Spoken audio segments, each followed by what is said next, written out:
2006 के मालेगांव विस्फोट के सिलसिले में गिरफ्तार किए 9 मुसलमानों को आरोप मुक्त करने की अर्जी पर राष्ट्रीय जांच एजेंसी ने आज कोई ऐतराज नहीं किया। एजेंसी ने कहा कि उसे उनके खिलाफ कोई सबूत नहीं मिल सका है। हालांकि आतंकवाद निरोधक दस्ते ने और केंद्रीय जांच ब्यूरो ने उनके अभियोजन की सिफारिश की है।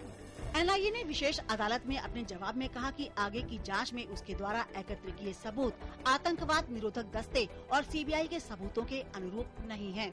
अदालत इस मामले में उपयुक्त आदेश जारी कर सकती है। उच्चतम न्यायालय ने औद्योगिक समूहों के लिए संपर्क सूत्र का काम करने वाली नीरा राडिया की टेलीफोन टैपिंग के मामले में सरकार का नजरिया जानने और अति गोपनीय दस्तावेजों के अवलोकन के लिए आज 2 घंटे तक बंद कमरे में सुनवाई की। इन दस्तावेजों के आधार पर ही नीरा राडिया के फोन टेप किए गए थे। न्यायाधीशों ने बंद कमरे में सुनवाई की कार्रवाई पूरी करने के बाद इस मामले में अगली सुनवाई 1 अक्टूबर तक के लिए रखी है। हैदराबाद की एक अदालत ने इंडियन मुजाहिदीन के 4 आतंकियों के खिलाफ आरोप तय कर लिए हैं। ये अगस्त 2007 में बम ब्लास्ट के आरोपी हैं। इस विस्फोट में 42 लोग मारे गए थे। आरोपियों के खिलाफ भारतीय दंड संहिता की धारा 302 और विस्फोटक सामग्री अधिनियम के अंतर्गत आरोप तय किए गए हैं।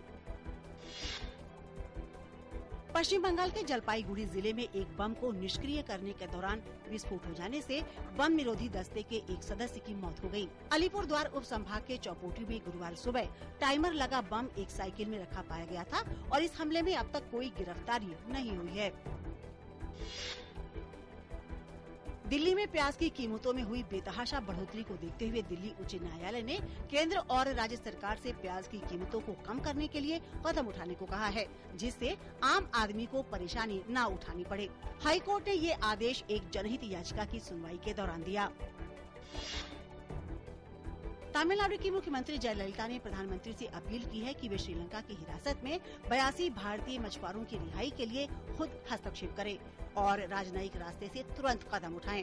प्रधानमंत्री को लिखे एक पत्र में सुश्री जयललिता ने फिर कहा है कि केंद्र को इन मछुआरों को तुरंत स्वदेश वापस लाने के लिए ठोस कदम उठाने चाहिए।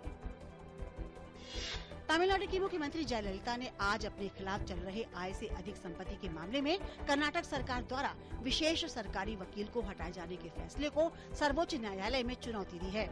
मुख्य न्यायाधीश पी सत्यशिवम की अगुवाई वाली पीठ ने याचिका मंजूर कर ली है। इस मामले पर कल सुनवाई होगी।